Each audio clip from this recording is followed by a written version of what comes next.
Since the Industrial Revolution, we have seen a sharp increase in CO2 emissions, melting glaciers, and rising sea levels.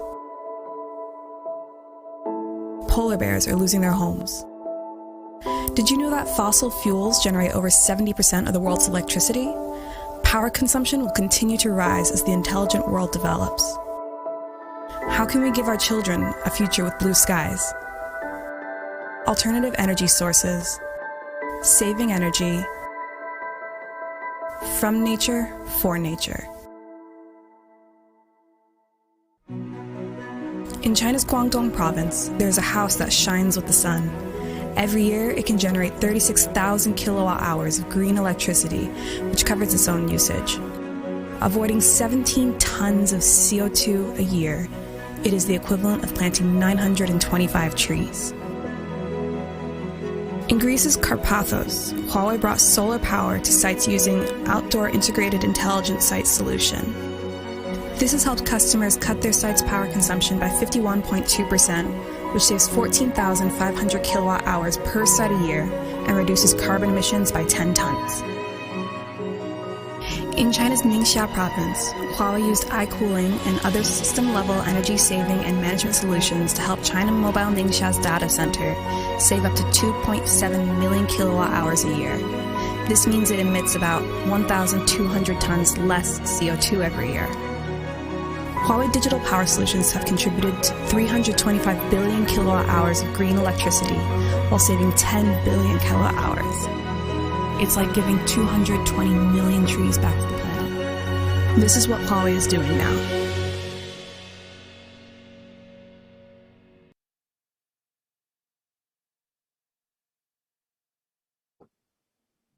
Welcome everyone to today's edition of Huawei's Great Minds Talk.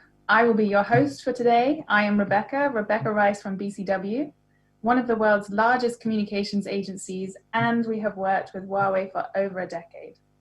It is my honor to be here with you today, and I look forward to discussing with our esteemed guests the important topic of reducing our impact on the planet and what can be done to accelerate us towards living a low carbon life. The next hour will include why this is important, how this can be achieved, and what role technology can play. And we'll also be discussing the role of policy and governments in enabling a greener future.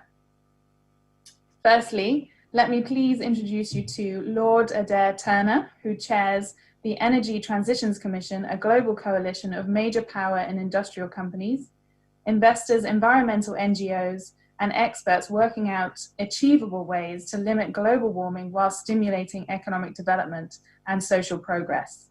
He has held high-profile roles in business and public policy, including being the first chairman of the Climate Change Committee from 2008 until 2012. Welcome, Lord Turner. Thank you. We are also joined by Professor Steve Keen, an influential economist and author, and Professor of Economics and Distinguished Research Fellow at the Institute of Strategy, Resilience and Security at UCL London. Author of Debunking Economics and the world's first crowd-funded economist on Patreon. Welcome, Steve. Our final panelist for today is Paul Scanlan, Chief Technology Officer for Huawei's Carrier Business Group.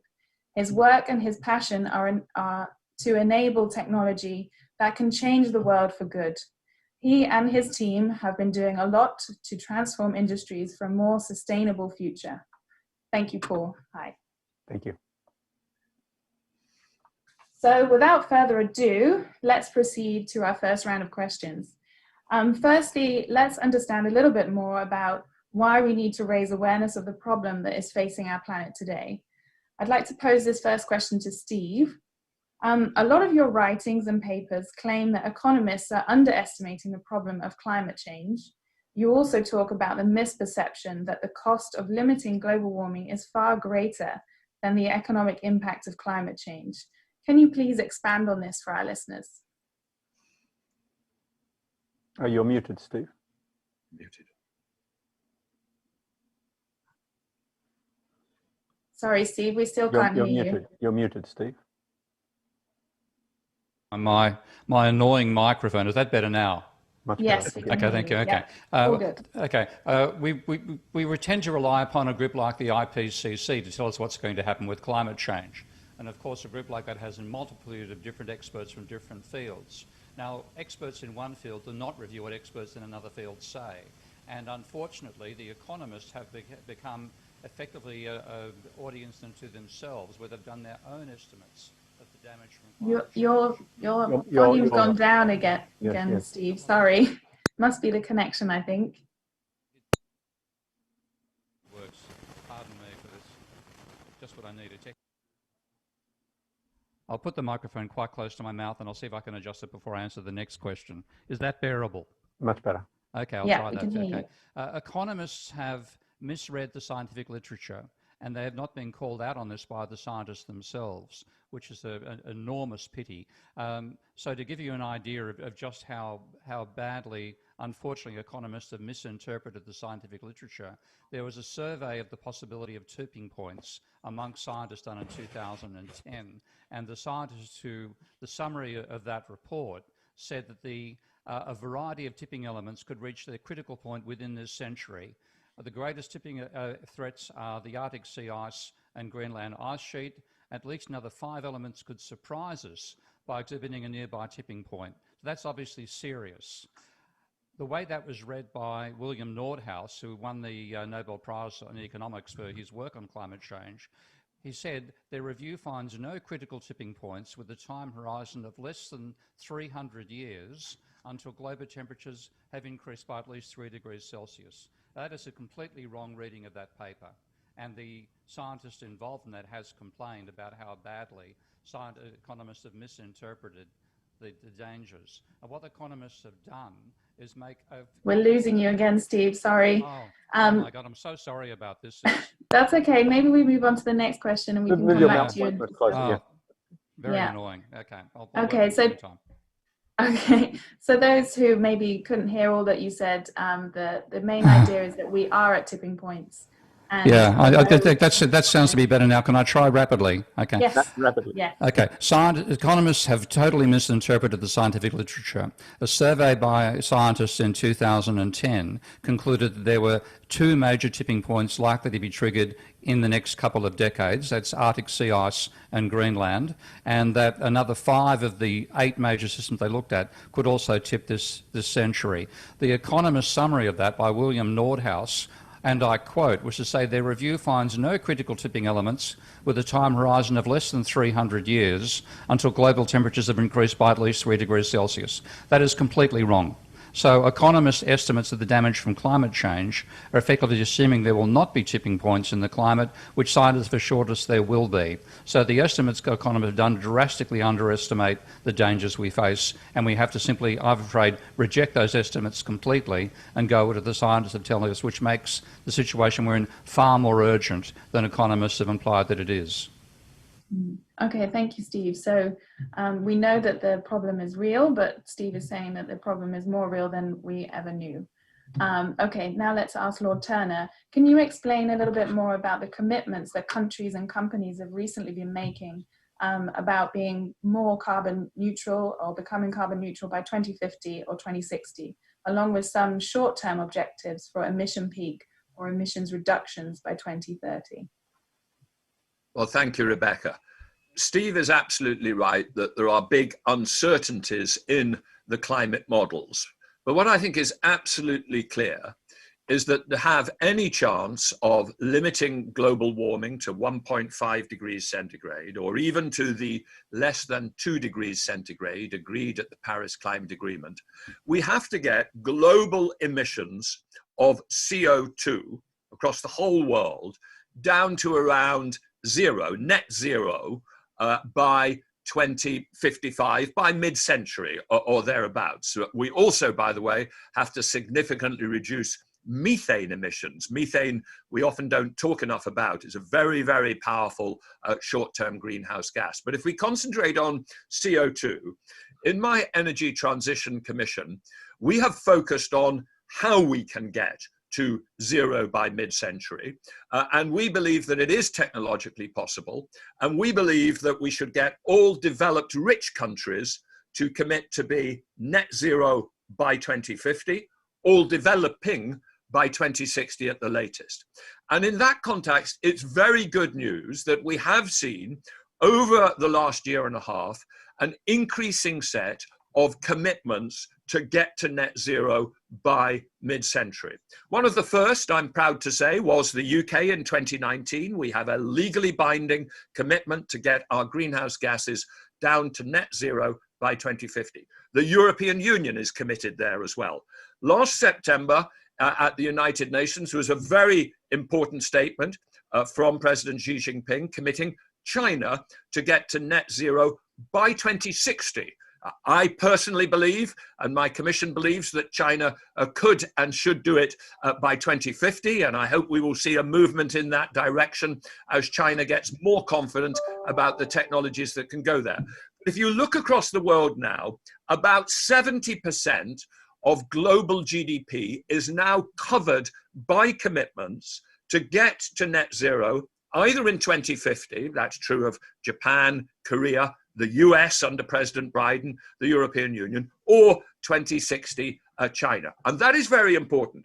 And why that's very important is the moment that countries set those clear mid-century targets, all the companies in those countries know that they've got to meet it and then start working on how they do it. I mean, if you look at China, Xi Jinping said net zero by 2060. Within a couple of months, you had Baowu Steel, biggest steel company in the world, said, we're working on how to get to net zero by 2050. So these big declarations, some people can say, oh, they're 30 or 40 years ago. I mean, that's easy to say. They're still important. They're very important to set the discipline and the vision. But it's then important within that to say, but we need not only to get to net zero by 2050 or 2060, we've got to begin to get big progress in the 2030s.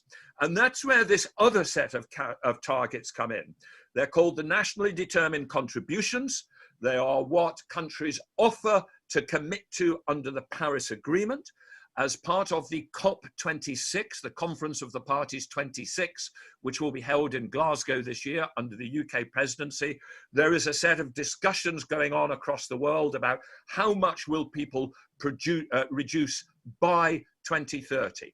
At the moment, those commitments by 2030 are not good enough to put us on a path to limiting global warming to well below 2 degrees centigrade, let alone 1.5 degrees centigrade. So it's incredibly important that within the context of the good news about the 2050, 2060 targets, all countries now focus on how rapidly we can get emissions down in the 2020s. US, UK, Europe beginning to make big commitments. Japan made a moderately good commitment. So far, the China commitment is to peak by at least 2030. I think the world will be looking and saying that's got to be earlier. That's got to be 2025 if we're going to have a chance of getting there. But this is the big debate that's going on this year. And I hope to see many countries simultaneously agreeing to tighten their 2030 targets, a crucial area for focus this year. Okay, thank you for giving us that background. That's useful. How are you seeing this reflect in the agenda for tech companies, Paul? So I think I'll follow on from Lord Turner, if I may. He, talking about commitments and things like this. I come from the technology background, so ICT contributes around 1.5% of global emissions. Yes, so by itself it's not huge, but mobile networks is roughly half that. But that's sort of comparable to the aviation industry. And of course, you see everybody talking about aviation, what they're going to do to it. But in the mobile networks, to a telecom operator, about 12% of his total site cost is electricity, right? And that's significant because it's about money, right? Now, how the electricity is generated obviously determines the carbon footprint. So some countries where we're using more diesel, we use the other fossil fuels, etc. So the mix is quite different, yes? But the good news is that in the last couple of years, we've seen about 50 telecom companies pledge to reduce carbon, and I think that's consistent with what you've been talking about, the Paris climate agreements. So how have we been doing these things, and are we on track? There's two things that I think that are important to understand. One is about education, the other one's about collaboration. Okay, so the first thing, collaboration. We have been building into the global standards efficiency. So 5G as an example, 5G is more than 50 times more efficient than any other wireless technology. Efficiency, efficiency, efficiency. Yeah? The second thing we've been doing is we've been promoting value-based, I'll say, solutions based on high efficiency, batteries, rectifiers, solar and wind in remote sites instead of diesel generators. So when I say promoting, we take this case study and we take it to the thousands of operators around the world and we show them, look, you can save money, make money, reduce carbon footprint, right? Good for you, good for environment. We sort of try to bring this financial, economic, and and good for the planet thing together. But the last one, I think this is perhaps even more to the point, and coming back to yours, Steve, about the tipping points, is we promote, I'll talk about 5G, digital transformation use cases in industry sectors because we can demonstrate the economic and environmental benefits. And as an example, the GSMA, through a report they published in, I think, 2018, or based on data from 2018, said that a combination of connectivity, which we've always known, delivers downstream benefits to the economy, but connectivity plus efficiency and behavioral changes, and of course the pandemic is just going to add to that, saves something like 10 times what we as an industry contribute. So there are many good reasons why I think we have opportunity to use, as a technologist, technology to support a lot of these pledges if we can get the right message and get everybody to collaborate. Okay, great. So it's nice to hear that we all think it is achievable. Actually, I might differ there. Okay, Steve, I'm going to dive in. I think we're underestimating, we're still underestimating and still thinking there's going to be a technology solution to this issue when we are putting an enormous impact upon the planet already. If you look at what's called the human ecological footprint estimates of the amount of the renewable resources of the planet that humans on their own are consuming every year, their estimates we're consuming 1.6 times what the planet can actually support. So we don't have to just find more efficient ways to do what we're doing now and move further on the same growth path. We have to find a way to confine that. And I'll come back. I'm sorry about my technological hassles at the beginning here. But the point I wanted to make as well about how badly we've underestimated the scale of all this and why there is not the sense of urgency that I think we need to have is economists like William Nordhaus have told us that, for example, the 6 degrees Celsius increase in global temperatures would reduce GDP by a mere 8.6% compared to what it would be in the complete absence of climate change. Now, if you look at what scientists tell us about what a 6-degree temperature increase would do, they tell us on the one hand, that would mean that everywhere between 40 degrees north and 40 degrees south would be uninhabitable by humans because the temperature would hit levels which would cause death of a human being outside air conditioning. And that is currently home to 75% of the world's population. That's with 5.5 degree increase. And 60 days a year, New York would have deadly temperatures. Let's give you a scale of it. And also, if we had that much temperature increase, there would be what's called a bifurcation in the climate that would eliminate the 3 circulation cells we have between the tropics and 30 degrees north, 30 to 60 and 60 to 90. They would all go. There'd be one in its place. The average temperature of Antarctica would be 22 degrees Celsius, and the middle areas would be a desert. Now, on no possible way is that a 6% or an 8% fall in GDP. That is the elimination of human society. Until we take that seriously, technological fixes are going to be lulling us into a false sense of security. And what's the time scale for that, Steve? The time scale in terms of how our temperature is rising on the current trajectories we're facing, we would hit 4 degrees, even according to William Nordhaus, we'd hit 4 degrees by 2150. 6 degrees by 2150 without any mitigation. Now, that is the trajectory even the economists believe we're on. That means human civilization has 120 years, okay? Unless we drastically change what we're doing.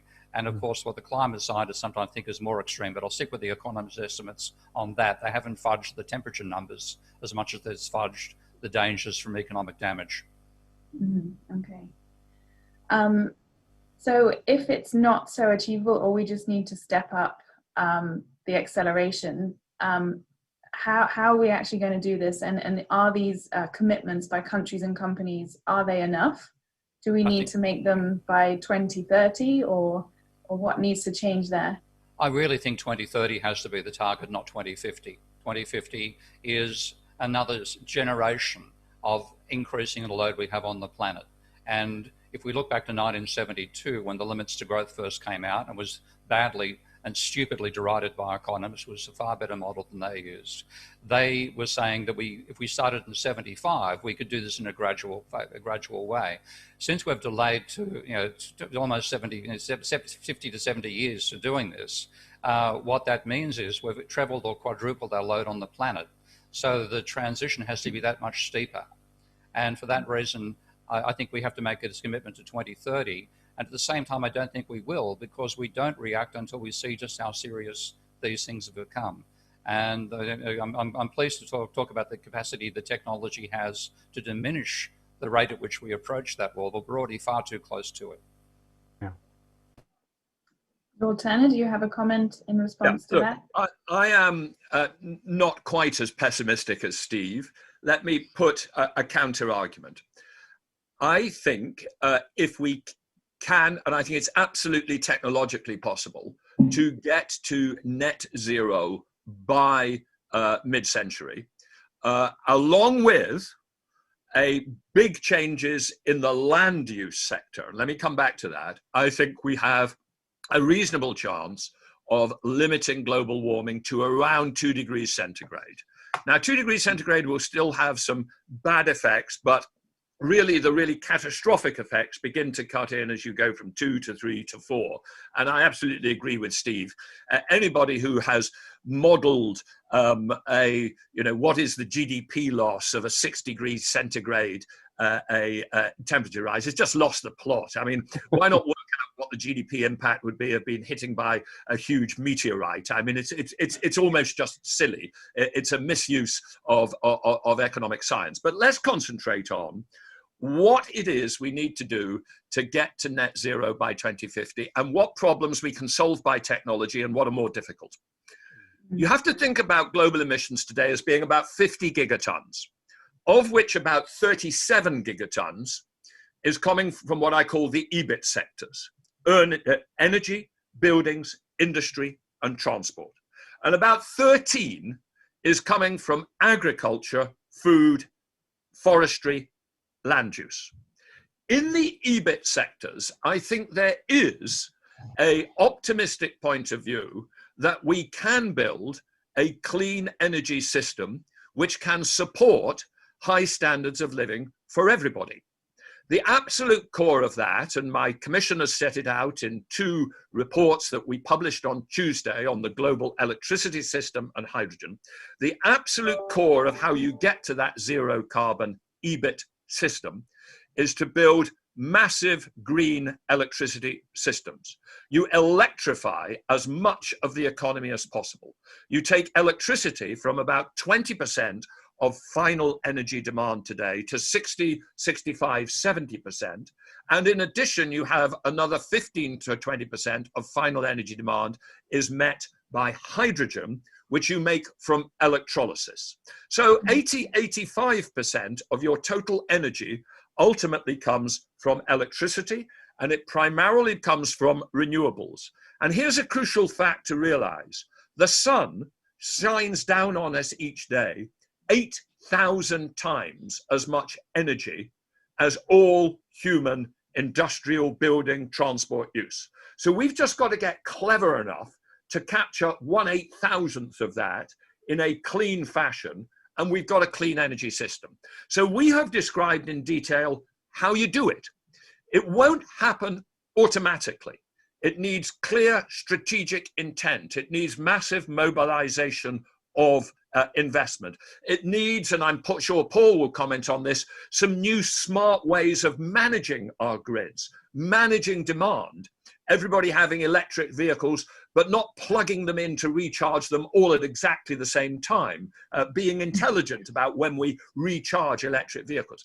So basically, I can't go into more detail now, but if you read our reports, I can set out an optimistic point of view that by the second half of the 20th century, you will be able to drive without guilt. You will be able to heat or cool your house without guilt, and we can do that in a zero carbon fashion. I am much less confident about the 13 gigatons of CO2 or of methane expressed in CO2 equivalent, which comes from the agriculture, food, and land use sector. And that, by the way, I think, Steve, is where the really big impact on the natural environment is coming from. It's coming from what we do to forests. It's coming from what we do to savannas. It's coming not from how we heat our houses or how we move our, or how we can heat our houses once we have it in a clean electricity fashion. It's to do with the food and land use system. And that's where, and I've argued this, I could just advertise, I have a Project Syndicate article, you'll see my argument set out this week. I think we should be optimistic that we can fix the energy, building, industry, and transport system primarily through technologies. I think when you switch over to food and land use, I don't see how we fix this problem while all continuing to eat as much red meat as on average we do at the moment. I think that may just destroy the planet. So I think it's different, the balance between what I call techno-optimism and the need for consumer behavior, I think differs by different technologies and different sectors of the economy. Yeah. Okay, I just have a quick follow-up question to that. In terms of energy and land use, does the energy industry not impact on land use? Well, it does, but it won't massively in future. Okay. Clearly, it does through the development of fossil fuels, etc., and coal mines, gas fields, etc. It's true to say that although some of that is very bad in local environmental terms, in sheer millions of hectares impacted, it's much less important than deforestation to grow soya beans to feed to cattle. That's where the big numbers are in forest destruction. As for the future, in order to produce, so we have a report out this week that says we've got to take global electricity use from 27,000 kilowatt hours to 100,000 kilowatt hours. Sorry, terawatt hours, 100,000 terawatt hours. And you may ask, well, where are all the solar panels and wind farms going to do to support that? 100,000 terawatt hours, if we produced it solely with solar panels, would only require us to cover 1% of the land area of the world in solar panels. The required footprint for a renewable system is just not that large. And when you look at the minerals required, the lithium, the nickel, the copper, the resources are there. And let me give you just one thing to think about. People sometimes say, well, where's the lithium going to come from for the batteries for the electric vehicles? To provide 2 billion people by the mid-century with an electric vehicle with a 60 kilowatt hour battery in it, we probably need about 19 million tons of pure lithium. At the peak, we will probably have to be mining 1 million tons of pure lithium per annum. That will have some bad local environmental impacts that we have to manage. But just compare two systems. One is you mine 1 million tons of lithium per annum, and then you put it into batteries where the ions move backwards and forwards in a renewable fashion, and you can recycle them at the end. 1 million tons going into a renewable, recyclable system. Compare with that with the fact that today we are mining 5,000 million tons of coal each year. We are burning it, and then next year we have to mine 5,000 million tons all over again. Yes, there is an environmental impact from the new energy system, but it is several orders of magnitude less than the environmental impact of the fossil fuel system that we have today. Okay, thank you for painting that picture for us. Before we move on to the technology side, I just want to give Steve a chance to come back with anything on that front. Well, mainly that we, taking one part of what Adair was talking about, we have to limit the extent to which we intrude upon the part of the world that is not dominated by humans and humans animals. Again, something like 95% of the mass of of mammals on the planet are humans and the animals we breed to eat or otherwise exploit. a trivial amount of weight is actually what we call the wild kingdom. What David Attenborough shows us on our television screens could almost fit on a television screen these days. So we have to start reserving large parts of the planet to say this is off limits to human exploitation. And again, I don't think we're going to do any of this until we get hit by something that shows just how serious this change is. One last point, on the 2 degrees Celsius level of temperature increase, that is the level that scientists have said may actually trigger a cascade of tipping points. So even 2 degrees is not safe. I think we're still approaching this with far too mild an expectation of what's going to come out than we actually will find is the case. Okay, so Paul, why don't you tell us what Huawei's been doing in terms of energy and solar panels, and if we can accelerate fast enough to catch up with Steve's pessimistic view? I might just come back and say, first of all, to Steve, it's I'm not trying to suggest that our technology is going to fix everything, but I am an optimist. Yeah, I believe we have the ability to do things, and I think I'm optimistic, right? I don't plan to die. So let's carry on. I'd like to pick up from where you were just talking just now, if I might, Lord Turner, about the agriculture and a few other components, because I've also read the stuff that I read your Project Syndicate after you mentioned it the other day, and also I was reading Bill Gates's book as well. So those have a lot of common components from what you've just been talking about. And I agree that there are a lot of complications in agriculture. But I've got a couple of, I'll jump straight down some use cases, because I think these are particularly good. What we have been doing with this thing called 5G, I'm sort of jumping around a little bit, but what we've been doing with this thing called 5G, it's not just 5G, there's a combination of other technologies, but we've been exploring it in little ecosystems. So I know the steel company you mentioned, and I also know a number of the agricultural facilities. So yes, I'm here in Shenzhen in China. In China, we have about 1,000 use cases that we have been exploring, different technologies, and packaging together to try and achieve a couple of targets. And one of them is, how do we make more efficient use of land? How do we decrease the quantity of fertilizer? And how do we reduce food loss? That grouping. And we're having success in demonstrating somewhere around doubling the production just in one facilities over about 40,000 hectares, using combinations of, basically it's connectivity. It's all about collecting information. You can call it data if you want, but if we have access to information, we can make, with the support of other algorithms, we can start making better decisions about how these complex ecosystems really behave. What's missing, I believe, today, and perhaps to your point, Steve, is how do we take a lot of information from a lot of different parts and put them together so that we can crunch numbers in a way that allow us to head down the right track rather than the wrong track? I call that sort of collaborative analysis. Yeah, I'll give you an example. If you went to transport, you mentioned, Lord Turner, about transport. So the use case one example of a use case in transportation is connected infrastructure. Yeah? So in the UK, I've actually commissioned some consultants, and a year and a half ago, they finished a very good report, and I'll put it to you and you can have a look and perhaps comment on it, both of you.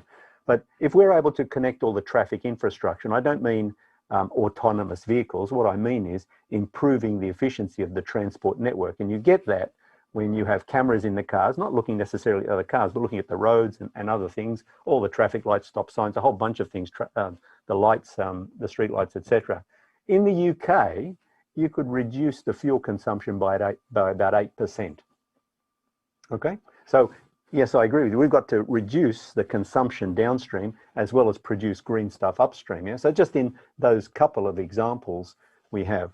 So to come back to the point, Steve, that I was sort of heading towards was, and why this thing about the mobile industry and what we're trying to do as an industry, if we continue to build 4G networks, for example, we'll double the carbon footprint, right? Like I can tell you now, it'll go from almost 400 million tons to about 800 million in 5 years. But if we use technologies like 5G, because of the efficiencies, because we're mapping it against this growth curve, we're going to halve that. And again, if we deploy these types of technologies like digital power solutions that we've taken from sites in remote rural areas, and we deploy the same type of innovative technologies from that to smartphones as we've done, and then we move it into electric vehicles, which we are now doing, then that's sort of the type of program that a company like Huawei has been doing over the last more than a decade. And the reason I want to mention it that way was to demonstrate that I believe there are these sort of use cases, these case studies, this information that we can give to support your comments, Lord Turner, about how do we do it? What's the roadmap, right? Who has to do what exactly? Where do you get your biggest bang for the buck? I think that's one of the things that are missing from a lot of the initiatives. It's sort of a how to do it, please, right? Yeah, and I wonder also, there's a big perception about the cost of it. How much is it going to cost to go greener? How much is it going to cost to change these companies and digitize them? So I don't know who wants to go first on that and comment on the actual cost of it. Yeah, Lord Turner? Well, look, the core of getting to a zero carbon economy, as I said, is to electrify as much of our economy as possible and to produce the electricity in a zero carbon fashion. And what has happened over the last 10 years is a extraordinary, positive, and unanticipated reduction in the cost of some key technologies. So as you mentioned earlier, I was the first chair of the UK's Climate Change Committee, which is the body charged in the UK for mapping a path to zero by 2050.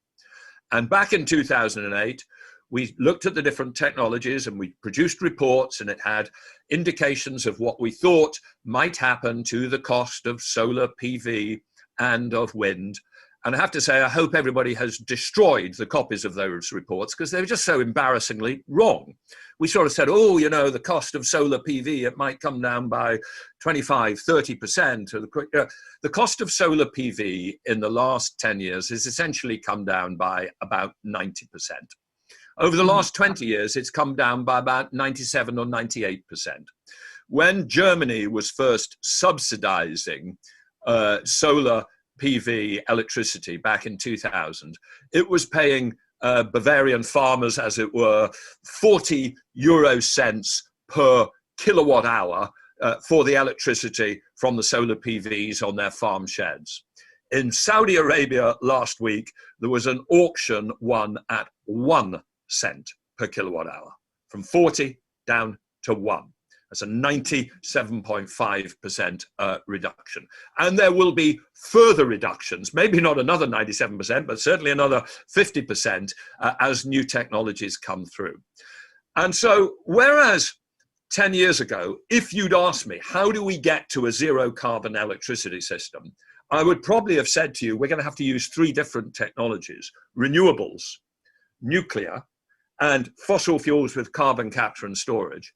I think you can absolutely tell a credible story now where we can build electricity systems which get their electricity 75, 85, some people might even say 90% from intermittent renewables, and with smart grid systems and smart demand management and various forms of backup and batteries, which of course have also come down by 85% cost in the last 10 years, we can now build electricity systems which by 2050 will be producing totally green electricity at costs which are below the costs of today's fossil fuel-based systems. Now, it's already absolutely clear that the cheapest way to generate a kilowatt hour of electricity is solar or wind. That is cheaper than gas or coal. The challenge is, what do you do when the wind doesn't blow and the sun doesn't shine? How do you balance the system? How do you do storage, flexibility, backup? But increasingly, we can solve those problems as well. So the answer, Rebecca, is that what does it cost? There are some areas of the economy where the cost is essentially nil either way. There are other areas where consumers will save money. Once people buy electric vehicles, they will be spending less on their road transport services than internal combustion engines. And that will be because an electric vehicle engine is so much more efficient. It turns 90% or 95% of the energy you put into the car into kinetic energy to move the car, whereas every time you run an internal combustion engine, you take 75% of the energy and you turn it into completely unwanted, wasted heat. And that efficiency is going to mean that people get a benefit to their standard of living from having electric vehicles. There are some other areas, such as residential heat, in high latitude countries where there may be a net cost to the consumer. Put it all together, and a reasonable estimate, I think, is that the total cost to living standards in 2050 of going to zero carbon, maybe we'll lose about 0.5% of conventionally measured GDP. And Steve will immediately tell you the conventionally measured GDP doesn't capture most of what's important to human life. But if even the conventionally measured is only going to come down for 0.5%, and for that, we are having a chance of avoiding the catastrophic harm of climate change, then that is something that we should go towards as fast as possible. Okay, thank you. Very interesting. And also very interesting to hear it down to the consumer level. Steve, do you have anything to add? And I wonder maybe also in terms of an actual business, how much it would cost them to digitize and invest in more sustainable methods? Well, a lot of these are going to be cost savings, as both Paul and Adair have said. To me, I'm still worried about not seeing the forest for the trees here. Because we're still talking about impact on GDP, monetary costs, and so on. I think we should be saying what's the cost in terms of lost ecosystems and or lost components of the climate. Now, the one I'm going to focus on most is the Arctic summer sea ice. But this is something I've been learning. Is we're all noticing how it's diminishing. If you're reading any of the scientific literature, we're seeing that falling off. It's turning up in the popular literature as well. But why does that matter? Well, we think Arctic's got to be cold, hasn't it? Can't be much sunshine up there. Because during summer it gets 24 hours of sun exposure, the amount of sunlight energy falling on the Arctic is greater than the amount of sunlight that falls on the equatorial band. Okay? That's the scale. Now, if we go from having a summer sea ice, which reflects most of that energy, to no summer sea ice, which means the ocean absorbs that energy, there's a monumental switch in the amount of energy absorbed from the sun. And that will overwhelm anything we do to try to go in the opposite direction. So I would rather see our target saying, we do not want to lose the Arctic summer sea ice. How do we go about achieving that? That is far more realistic to my way of thinking than worrying about the cost in dollars and cents. Okay, so how do we do that, Steve? How do we accelerate it? Unfortunately, that relies upon us realizing how serious this is.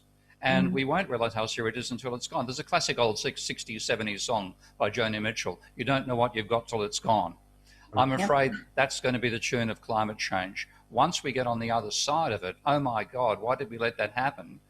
Why did we let the yellow taxi turn up?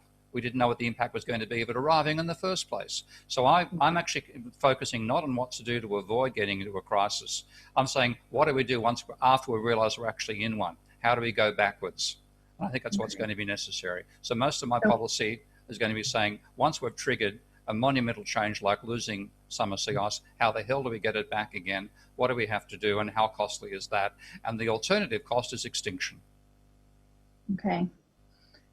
Before we continue with that theme, maybe does Paul want to interject with any costs or how digitizing is not so costly and how you're trying to do it more sustainably for businesses?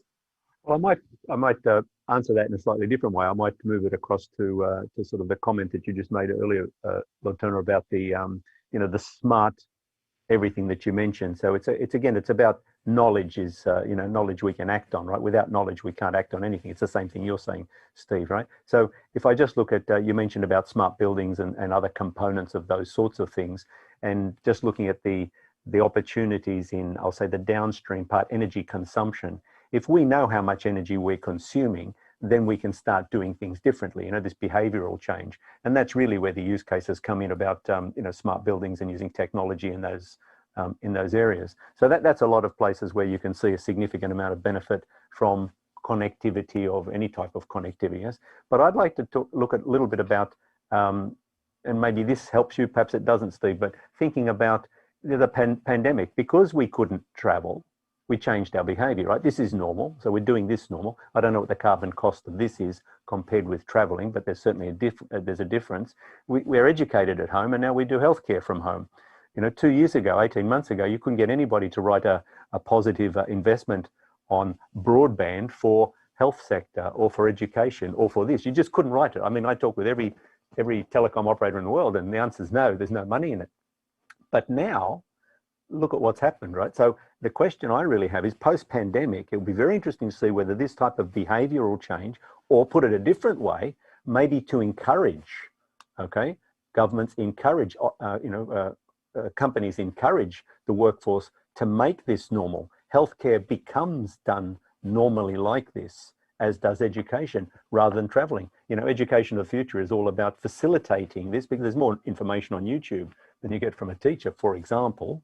No disrespect intended, but in terms of the amount of information that's available. So this behavioral change, which I think is what you're also saying, Steve, how do we get the behavior to change? Yes. And the reason I started with at the beginning, why I mentioned collaboration and education, if everybody isn't singing to the same tune or understanding the problem in the same way, then we're never going to agree on what really needs to be done.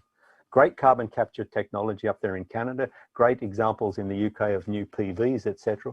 Great examples of the use cases being practically deployed here in China. So how do we, and that's where I'm thinking where we should be heading, how do we, in your climate action list, Lord Turner, how do we turn around and say, we in 12 months, we have a vaccine, right? In 12 months, and not one, we got dozens of them, right? Dozens. So we did it. What did we do? Okay, we did a whole bunch of things, but I think, Steve, you gave me the idea the other way. Maybe governments should pay for the IPR for some of these great technologies, make it free, or how do we turn around and say, well, maybe 42% EBITDA isn't reasonable for technology A. Maybe it ought to be 2% because we want the whole world to use it, and the benefits to the planet are bigger than the benefits to a company's P&L. How do we change the dynamics of this type of thing? How do we take a use case from company A, which might be in deepest, darkest Africa, which the rest of the Western world, the developed world, can learn from? Because that's what I'm seeing. I'm seeing examples in other countries that people say, oh no, don't talk to me about that, Paul, it won't work here, you don't understand why. I'm trying to turn it around a different way and say, we've got so many examples. How do we collaborate together to say, that's not a bad idea developed over there, we're going to deploy that here, rather than the way we tend to do it, which is, when we're ready, we'll talk about that, but we've got our plan. Yeah, well, if I can just quickly finish on this discussion. Yeah, carry on. That the COVID is a good example. Adair, you may know this one actually. Whoever was the Minister for Health in the UK in 2017, I believe, asked her scientists how many masks should she make for the eventuality of a pandemic. The recommendation was 2 billion. That's going to cost too much, was her reply. Let's make 50 million instead. That's why the UK ran out of face masks so quickly, America the same, et cetera, et cetera. So we only actually realized we had to make it in scale after the crisis hit.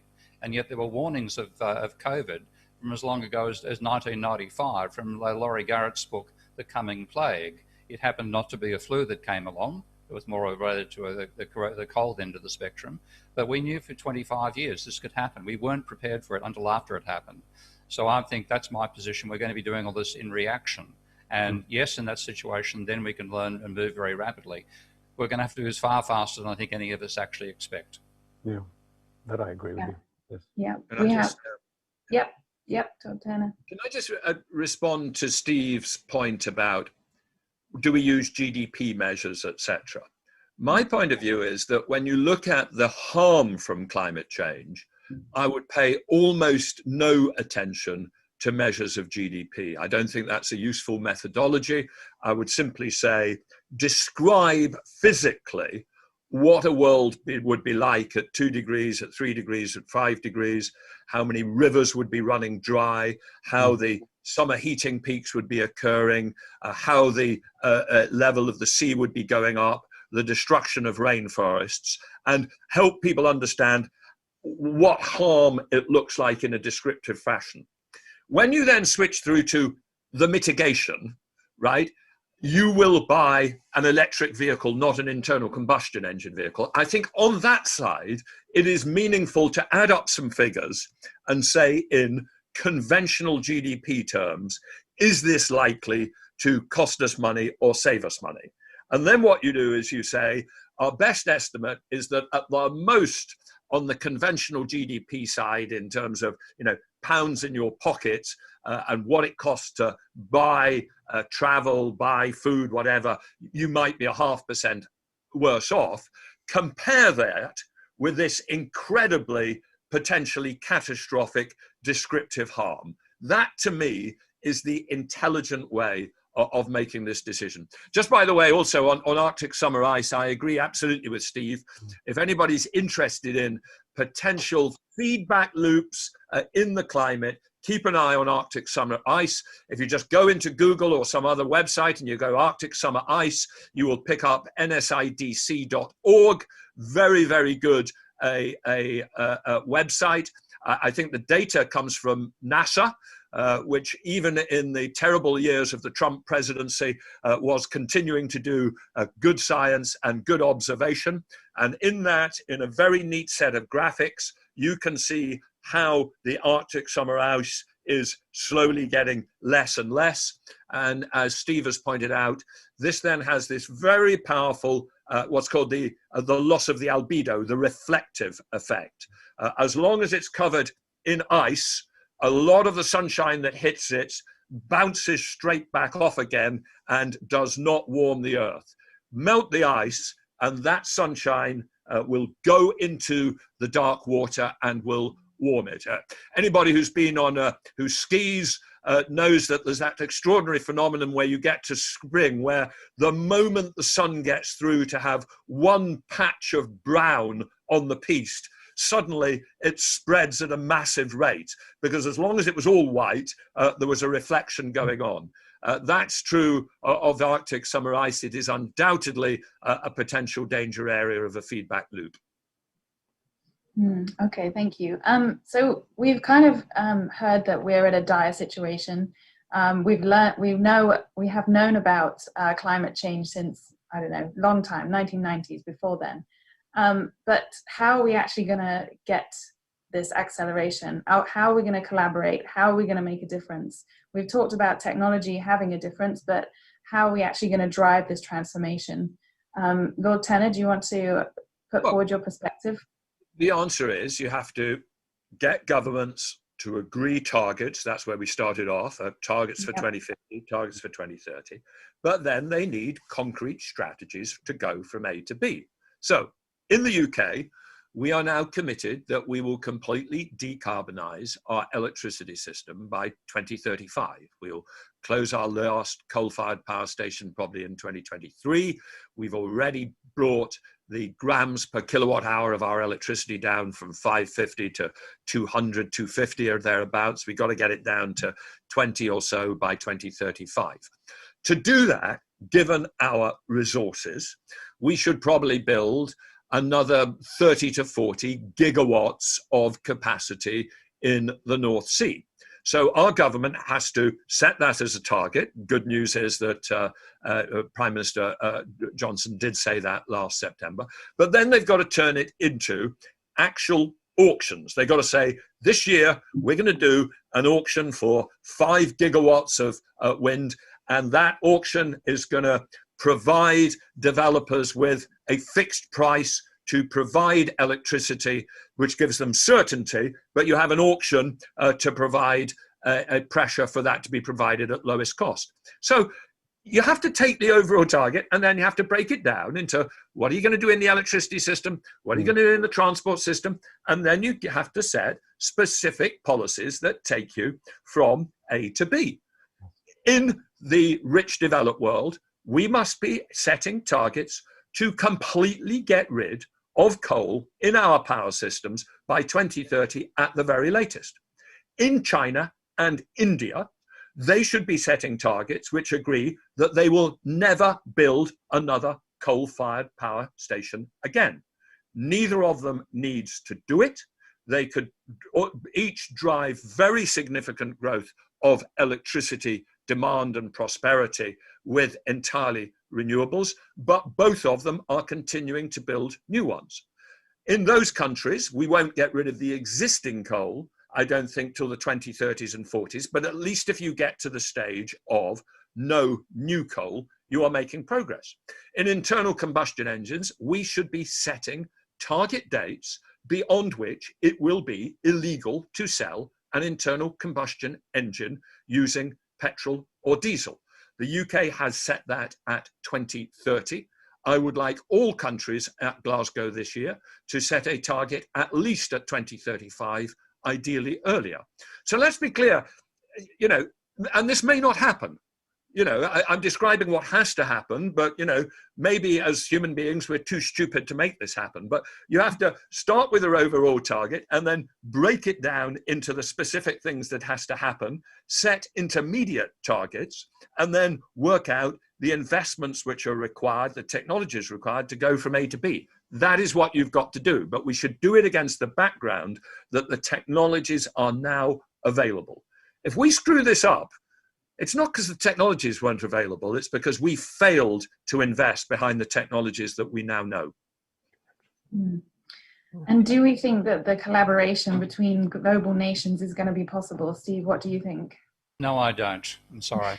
And we saw that at the Paris agreements most particularly. So long as people can believe that they're going to be potentially losers out of the situation, and frankly, I think the majority of the population believes we're going to lose out of climate change. We're not doing anything about it, in other words. Then they don't do anything about it. Let's go on as per usual, and that's what tends to happen out of most of these international agreements.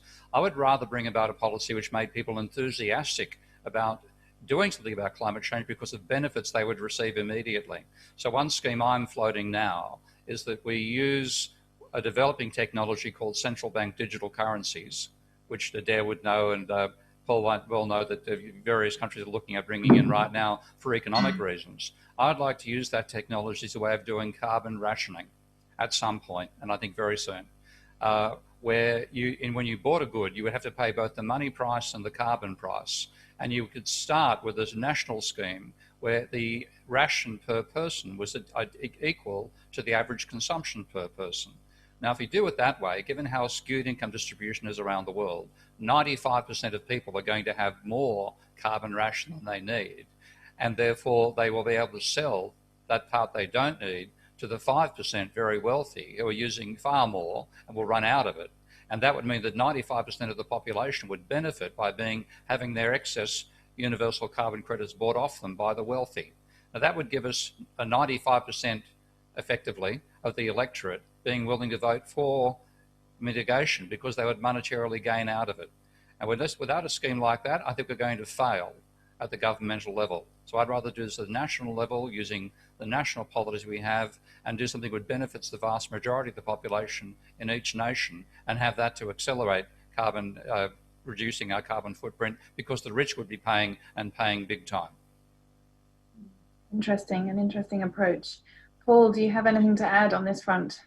Well, I'm not an economist and I'm not a politician here, but what I will say is that this company that I've been working for 13 years plows about 20 plus billion US dollars into innovation, and a lot of that innovation goes into trying to improve efficiency all downstream, and that's really translated to through to electricity.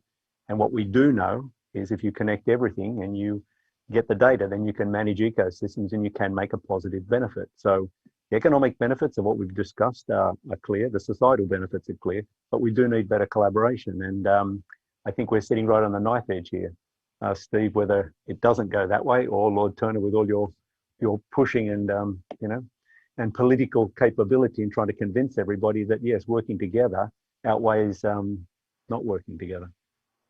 Yeah, very important. Okay, just in closing, we've got a few minutes left. What important message would you like our viewers to take away from today? Lord Turner, please go first. Look, I think that climate change has the potential and indeed the likelihood, if we don't take action, to produce catastrophic harm to human welfare. I think even at 2-3 degrees warming, it will clearly have very major impacts. And I think Steve is right in the climate science that once you get to 2 to 3 degrees, that very process of getting there is in danger of unleashing feedback loops whereby we accelerate away. I think we therefore have to have a clear determination to limit global warming below 2 degrees centigrade, and ideally 1.5, though I have to say it's incredibly difficult to see how we'll limit it to 1.5 given where we already are. I am a technological optimist that in the energy, building, industrial and transport sector, we have the technologies already available at demonstrable costs to get there.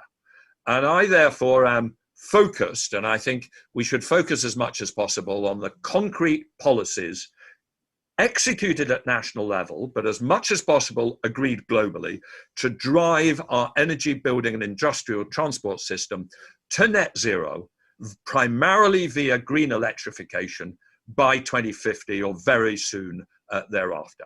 I think we also have to work out how we stop the destruction of our biosphere, our natural environment that is fundamentally driven by our food and forestry and fiber system.